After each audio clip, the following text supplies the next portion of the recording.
and he's put it out clear. It's in the word, but we have to read the word. So today we'll get started in prayer, and we'll just get started. I'll read it, and then we'll get into our lesson. Most Heavenly Father, we just come to you thanking you for your Shabbat, asking that you would bless the ladies that are in attendance today, Father, that you would watch over Moray and Holder while they are in New York doing Shabbat and teaching the women's conference. Father, we just ask that you would bless their experience, Father, and we ask that you would continue to bless us as we walk in obedience and in the willingness to serve and obey your word. And we thank you for all things. Make this lesson come to life for us, Father, and in all things we'll give you the honor. In your precious name, amen. So, 12, kings of Israel defeated. And when we start looking at this, you'll look at all the names and places, and again, we think it's redundant, but it's for a reason. And so, yes. Their lesson? I'm trying to record it. Yeah, I put it up on mine, not on theirs. I'll give you my. Okay, you can if you want to, but I usually try to upload it. It just takes forever to upload. I don't know why YouTube won't let me go live. I guess they don't want to hear me yet. So I don't know. So it takes me like 2-3 days after today to get it uploaded because it just takes forever to load. But I'm gonna keep on working on it till I figure it out how to do the live streaming. So 12 is kings defeated by Israel in my Bible, but I'm gonna just start reading it. It says, "Now these are the kings of the land whom the sons of Israel defeated, and whose lands they possessed beyond the Jordan, toward the sunrise from the valley of the Arnon as far as Mount Hermon, and all the Arabah, Arabah, to the east. Sihon, king of the Amorites, who lived in Heshbon, was and ruled from Aroer, so Aroer, which is on the edge of the valley of Arnon, both the middle of the valley and half of Gilead, even as far as the brook Jabbok, the border of the sons of Ammon, and the Arabah, as far as the sea of Chinneroth toward the east, and as far as the sea of the Arabah, even the salt sea, eastward toward Beth Jeshimoth, and on the south at the foot of the slopes of Pisgah, and the territory of Og, king of Bashan, one of the remnants of the Rephaim, or the Rephaim, the giants, who lived in Ashtaroth and at the Edrei, and ruled over Mount Hermon and Saliach and all Bashan as far as the borders of the Geshurites and the Maacathites, and half of Gilead as far as the border of Sihon, king of Heshbon. Moshe the servant of Yahuah and the sons of Israel defeated them, and Moshe the servant of Yahuah gave it to the Reubenites and the Gadites and the half-tribe of Manasseh as a possession. Now these are the kings of the land who Yahushua and the sons of Israel defeated beyond the Jordan. Toward the west, from Baal Gad in the valley of Lebanon, even as far as Mount Halak, which rises toward Seir, and Yahushua gave it to the tribes of Israel as a possession according to their division. So in the hill country, in the lowland, in the Arabah, on the slopes, and in the wilderness, and in the Negev, the Hittites, the Amorites, and the Canaanites, the Perizzites, and the Hivites, and the Jebusites. The king of Jericho won, the king of Ai, which is beside Bethel, won, the king of Jerusalem won, the king of Hebron won, the king of Jarmuth won, the king of Lachish won, the king of Eglon won, the king of Gezer won, the king of Debir won, the king of Geder won, the king of Horman won, the king of Arad won, the king of Libnah won, the king of Adullam won, the king of Makkedah won, the king of Bethel won, the king of Tappuah won, the king of Hepher won, the king of Aphek won, the king of Lasharon won, The king of Madon, 1. The king of Hazar, 1. The king of Shimron, Meron, 1. The king of Ashkaf, 1. The king of Tanakh, 1. The king of Medigo, 1. The king of Kadesh, 1. The king of Jokneam in Carmel, 1. The king of Dor in the heights of Dor, 1. The king of Goim in the Gilgal, 1. The king of Tirzah, 1. And in all, 31 kings. So we see that he conquered 31 kings. And it sounds redundant, but out of this is a whole lot. And so again, we say his will executed on earth. And so when we look at that, what did he always tell them when he told them to go in and destroy the nations? The first thing he told them to do was what? Fear not. He told them to fear not when he told them to go into the land, absolutely.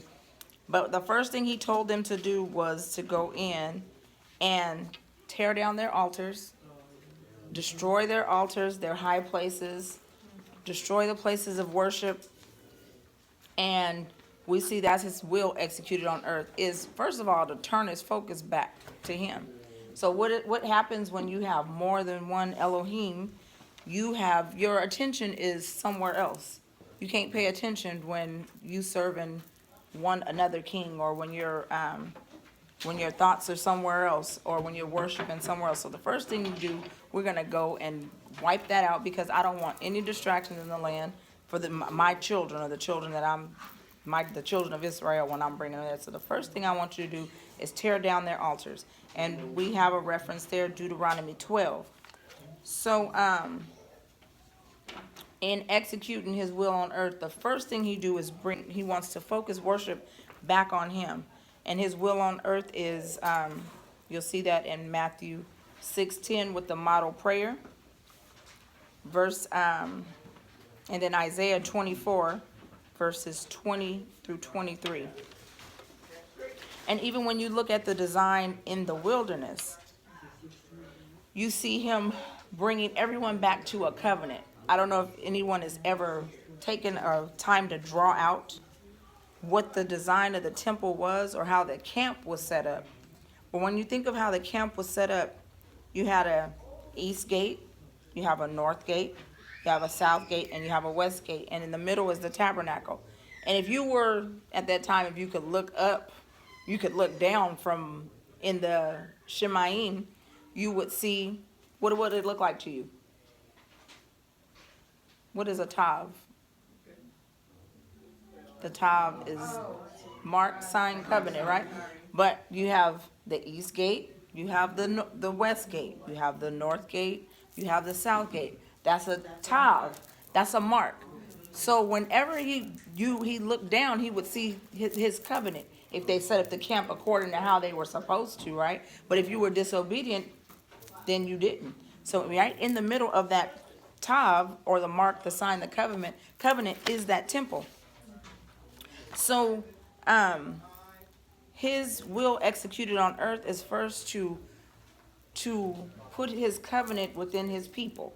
And by doing that, first you have to tear down the altars, and you have to get rid of the things that are causing the confusion in the land, or that are causing people to stray away. We were talking about that the other day, and there's a difference between, he says, you shall not murder, or you shall not kill.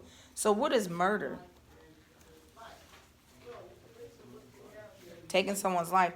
But murder usually is you in your own righteousness, right? You get angry, you get mad, I don't like what happened, I'm going to kill this person. But killing is to eradicate or to purge the land. So if in the camp someone molested someone or raped someone, they got killed. False witness, or you preaching another gospel, you got killed. Sorcery, witchcraft, you got to purge the land. So that's what Yah was doing on this journey. He was purging the land. Somebody get Exodus 12, 37 and 38. And another one is Genesis 49. 12, 37, 38. Yes. And then Numbers 2. Genesis 49. And I don't know what this is until I find it. And then it talks about the scepter. And then Numbers 2:2. I'll find Genesis 49. The thing you did in Isaiah, I'm sorry, what was that? Oh, Isaiah 24, 20, 23. But this is Genesis 49:10. It's 49:10, I'm sorry. And so he invites us to participate as well. So first, we tear down altars, we remove any ability to worship anything else or anyone else. What did he tell them on the journey when they were when they were coming out, when he gave them the 10 Commandments? What was the first one? Thou shalt have no other gods before me. And what's the second one? No, to not make No graven images, nothing you can bow down to. Nothing. Nothing in heaven, under the earth, in the earth, you don't make any idols.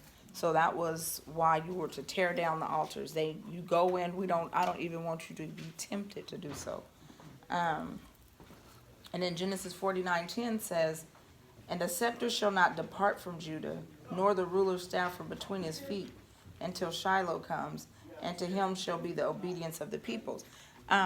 We talked about before, Yahushua was a type of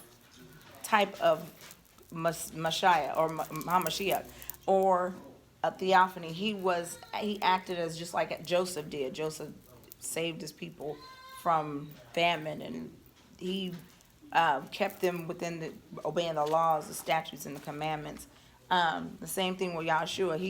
What he's executing and how he's executing it is a picture of how Elohim is going to do, or Hamashiach will do when he comes back. He's going to execute his Father's will on earth. We pray about it all the time. Heaven and earth is set up just how it's supposed to rule. Somebody want to read? And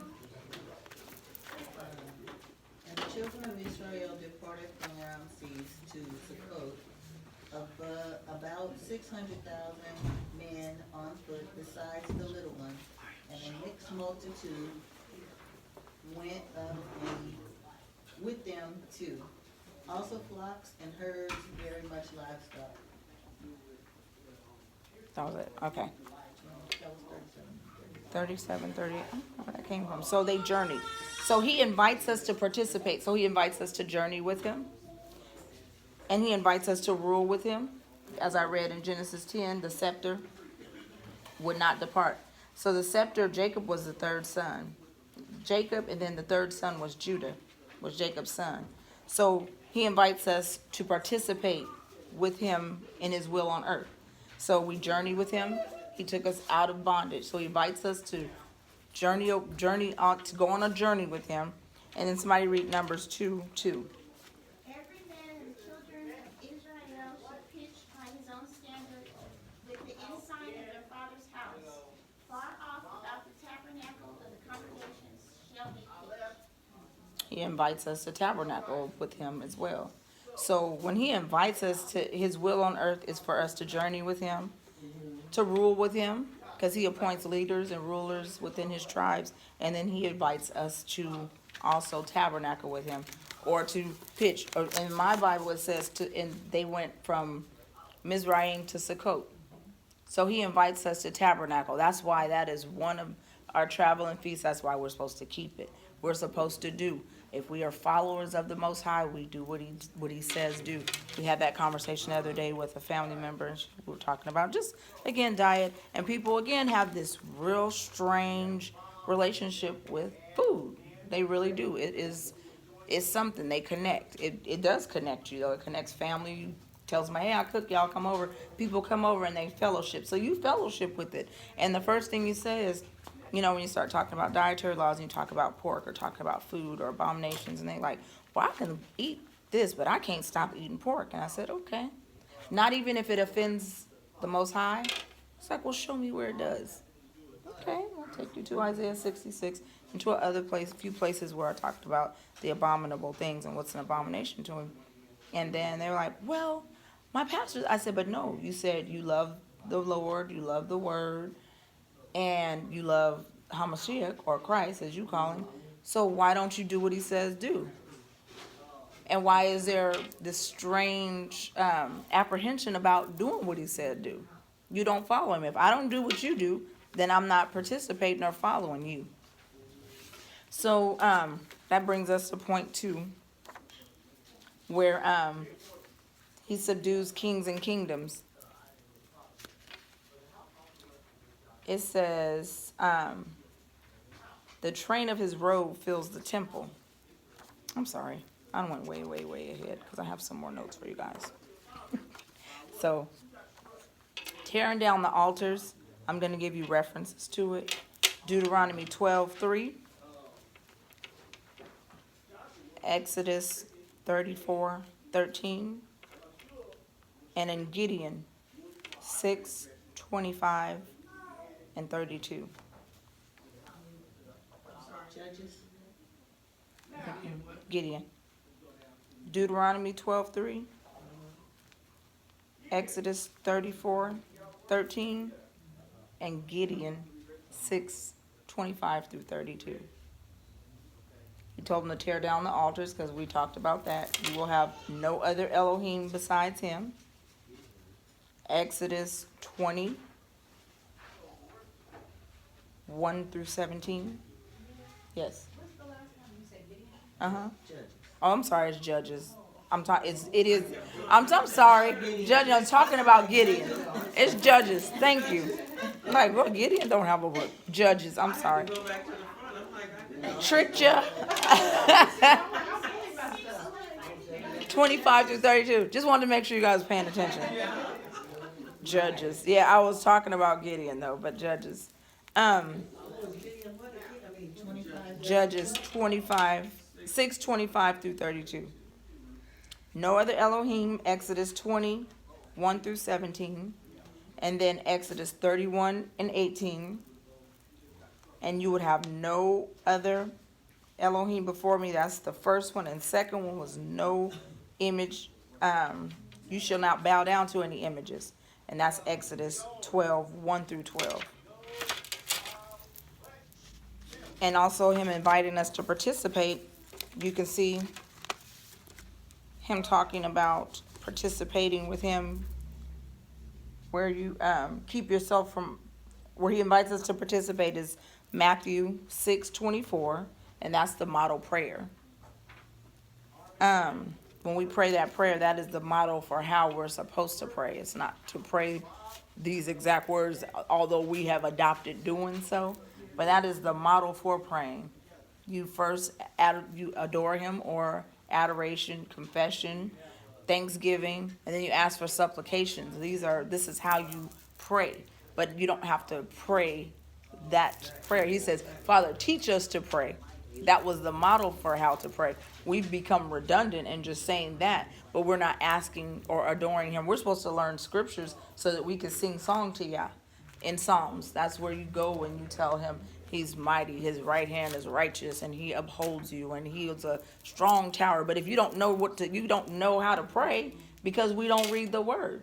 And so we just say the model prayer, and that's not his will for us on earth. His will is for you to put his word in your heart, so that you don't sin against him. And David knew it. And so that's why these songs are in here, and that's why these scriptures are in here, and that's why we ask him, hey, walk with us like you walk with the children of Israel. Be the cloud by day and the fire by night. Feed us manna.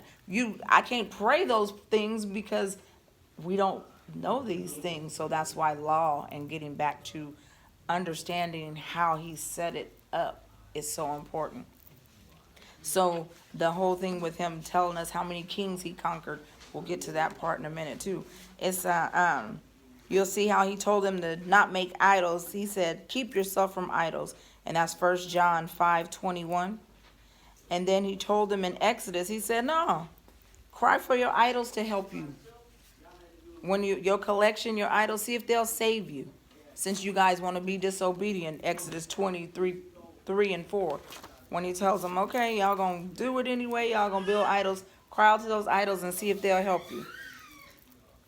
And then there's another one, Acts 17:24-27. and scriptures I have for when he invites us to participate.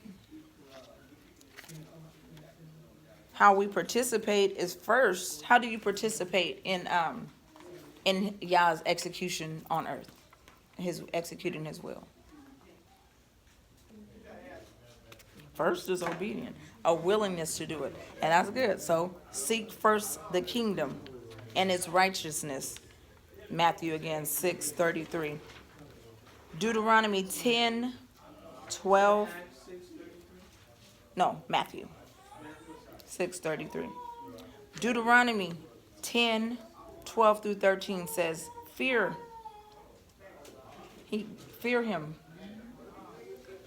First seek the kingdom, then fear me, which means reverence, respect. Then he says serve. Psalms 2:11. Psalms 40:8, delight in my way. Another way we participate is fasting. We can fast.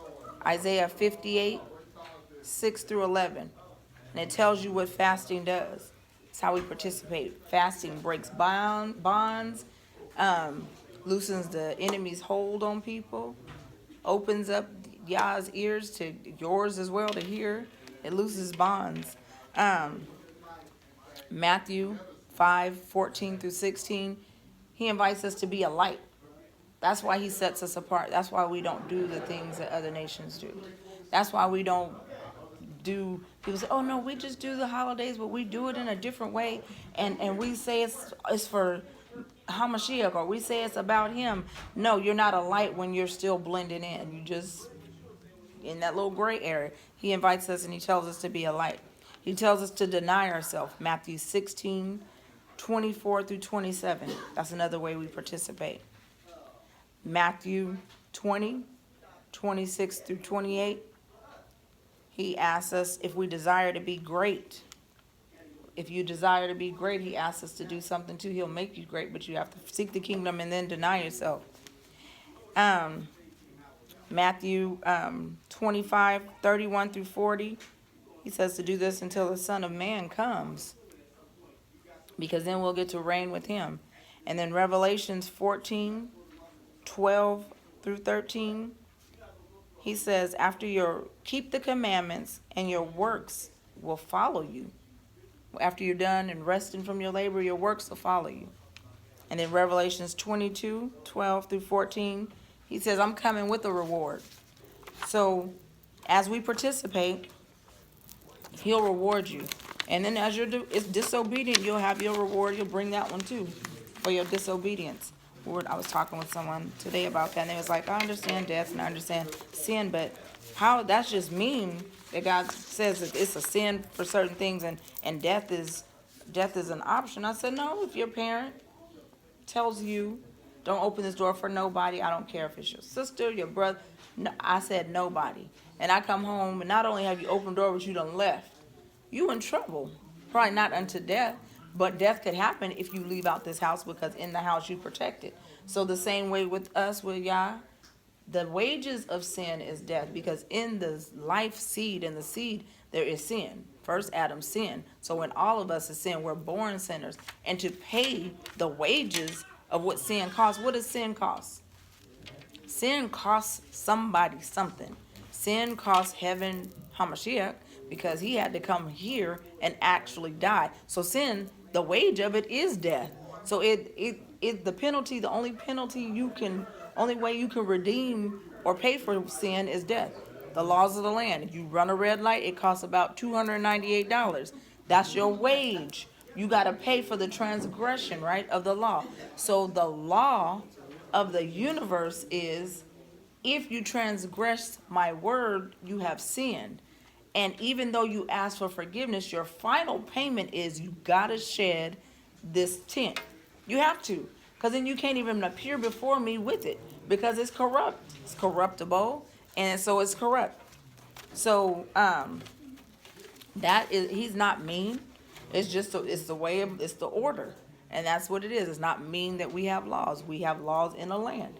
Disobey them. See, some of them you end up incarcerated. You mean from someone else's Eyes. If they understand it, then it's not being It's I am sovereign. It's showing his righteousness and his sovereign rule. So then we saw where we looked through here, and it was 31 kings in total, and he subdued kingdoms. And in the times of war, the conquering king, when he subdued or conquered, he would take the robe of each king that he conquered. He would cut the bottom of the robe off, and he would sew it on his robe and make his robe longer to basically show his victories. And we know that robes represent something. And I'll go into what the robes represented. But the victories he had won, so the more ends of king's robes that he had, the more authority he possessed. And it showed his rule or his ability to conquer, right? So and we see this in Ephesians 4 and 8. So robes bear special meaning. So we know in Exodus, the robes served as a priestly robe that the Levites wore. And we see in 1 Samuel where Jonathan gave David his robe as a covenant. We see in 1 Samuel again, David cut the king's robe, insulting Saul's authority. Because usually when you cut a king's robe, he had to be dead. I cut your robe and then showed you that I left you alive, but I took a little piece of your robe to still show you the kingdom ain't yours no more. It's been given to me. And if you read 1 Samuel, you'll know the story. Esther put on her robe in a fearful way to go approach the king. She got dressed in her royal vesture. Job tore his robe, laying down his authority when all his children had died. Ezekiel stripping his robe in humility and submission. And then we see in Matthew, the guard put a scarlet robe on Yeshua, mocking him, right? He put the red robe on him and mocked him. In Luke, we see the prodigal son returning, and he got his robe again as honor, put his honor back on. And then in Revelations, we'll get a robe, and we'll have a robe of righteousness, a saints. The saints will get a robe of our righteousness. So robes represent something. So we know that him going through conquering, he's showing his authority. And we see a picture of his authority when it says in Isaiah 6 and 1, the train of his robe filled the temple, right? So now you can see the picture of the representation of the train of the robe filling the temple, because this is just 31 kings, but all kings' robes belong to me. All of the robes belong to me. So the earth is my, the world, this is my temple. My temple is the whole world, but we know that his earth is his footstool. And so we see that, and we see him speak of that in Isaiah 66:1. Acts 7:49, and Hebrews 1. 6:1. Isaiah what's about 6:1? 66:1. 66. Acts 7:49. Hebrews 1:13. Revelations 4. We know he rules in heaven. And Psalms 110:1. Who else can say, sit here until I sit at my right side until I make your enemies your footstool? So he's ruler of the entire universe. His robe fills the temple, and we also know that he is the King of Kings and Lord of Lords, or the Melekim of Melekim, and the Elohim of Els. So we know that you can find what Malak or Melek is. In your Strongs, there's two. Melek is 44:28 in your Strongs, and 44:27. And you can look that up and see what it means, because it's a root word of something. And to rule is 49:10 in your Strongs too. And you can look that up and look up what the Hebrew word of it is. So we know he's the King of Kings, or the Melek of Melekim. And you see that in Isaiah 46:9, Isaiah 43:11, and Deuteronomy 10:17. In the New Testament, he says it again. 1 Timothy 6:15, Revelations 19:16, Daniel 2:47, and Psalms 136 and 3.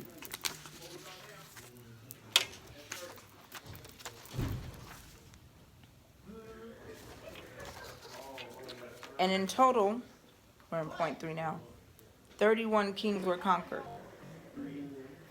And so that's a picture of showing every knee bowing. Now, every knee will bow and every tongue confess, you're going to do it willingly or unwillingly. The worst part of having to be submissive is somebody making you do it. It is. That's a lot of, that's hard. You see kids when their will is strong and bent on doing what they want to do, they cry and they do. But you make them do it anyway. Like I remember my grandson throw something down, I pick it up, he's standing there, I whooped him, he wouldn't pick it up. Wouldn't pick it up. So I just took his arm and put it down. I said, now grab it. And he picked it up and he crying still, and now hand it here. You don't throw nothing at me. But his heart, his will was still to leave that on the floor and not obey. But to be made to do something, it insulted him even more. And that's why in Hades or in Sheol, there will be weeping and gnashing of teeth. Because now I'm, like we talked about last week, Yeshua or Yah, hardening their hearts. Now I'm just going to go ahead and seal your fate because your actions already showed you don't like me. Now I'm just going to turn you over to your reprobate mind, and you're just going to do what you want to do. And you're going to be mad at me when I send you to hell, and you're going to still be mad, and you're going to be cursing at me. You're going to call me mean, call me whatever you want, but you're still going to do what I asked you to do. Now you still going to bow. And these kings, because we saw it last week too, when they came out, they assembled themselves to fight. And remember, we talked about that. But the ones who stood on their mound, they didn't bother them, right? Israelites didn't fight them because you didn't come out to fight us. And so that's the picture of every knee bowing and every tongue confessing. We also know our enemy will be destroyed. We see that in 1 Corinthians 15 and 16. All of his enemies will be destroyed. Yah fights for us. He fights for us, and we know that promotion and elevation bring elimination. So when you're being promoted and elevated, you have to eliminate certain things. We were being promoted to a place where we were going to be what? The head and not the tail. So we had to eliminate certain things so that we wouldn't become the tail. But when you left those things in your midst and then elders died off, what happens? The younger generation picked up the practices of the things that they didn't eliminate. And you see this in Psalms 37, 1 and 2. It tells you to fret not over evildoers, because we know Yah is going to destroy our enemies. And then last, Yah fights for us. And we see this over and over again. We see it in Exodus 14:14, Deuteronomy 20 and 4, Deuteronomy 31 and 6, and Psalms 27:1. And then we see the final fight in Revelations 20:10. He says, and the devil who deceived them was thrown into the lake of burning sulfur, where the beast and the false prophet have been thrown. They will be tormented day and night forever and ever. We have got a chance to see his will executed on earth. We see it in all of the books in the Tanakh and the Brit Kadashah. We see it because we absolutely, our forefathers participated in it. They went and conquered kings. They subdued kingdoms. They eliminated the enemy. They utterly destroyed him. They burned it with fire so that it would be no more, so it wouldn't exist. These are pictures of all of what his will on earth is as well, is for us to be the light, to follow, and so that eventually we will, when we go home, we see a lot of them didn't make it in. They followed out, but they didn't make it in. It's one thing to enter into the arena, but you have to learn how to also, you got to have an exit plan. Or is your exit going to be to completely finish the work, or are you going to fall in the wilderness? We don't want to do that. So, anybody have anything they want to add? Any questions or? Like Moshe, all the work he put in. God said Get forfeited. he forfeited after all that. That's the most like disheartening one of the books that I'll read, and I do, and that's something I always remind myself. I say, I don't want to be I don't want to disqualify myself. You don't want to disqualify yourself after all of the fantastic work that Yah may use you for, still to be disqualified not to enter into the promised land. Just get to look at it, or just to watch somebody else go in, but I have to stay behind. It's like, dang, but I did all this. I was the trailblazer. I blazed the trail, and yeah, but you lost your grip. You don't want to do that. And so, again, that's why we are told to walk circumspect, upright, in obedience. Yeah, we live in this world. Yeah, there's temptation, but he said there is no temptation that has overcome you, such as known to man, because I be of good cheer. I've overcome the whole world, and he'll always provide a way of escape. He will. You just got to be willing to hear, because there is one. Listen, the enemy crafty, but he is always a little bit of truth mixed with his lie, and so you have to learn how to identify it with this word right here. Word this book out. All right, ladies, enjoy Shabbat. Thank you.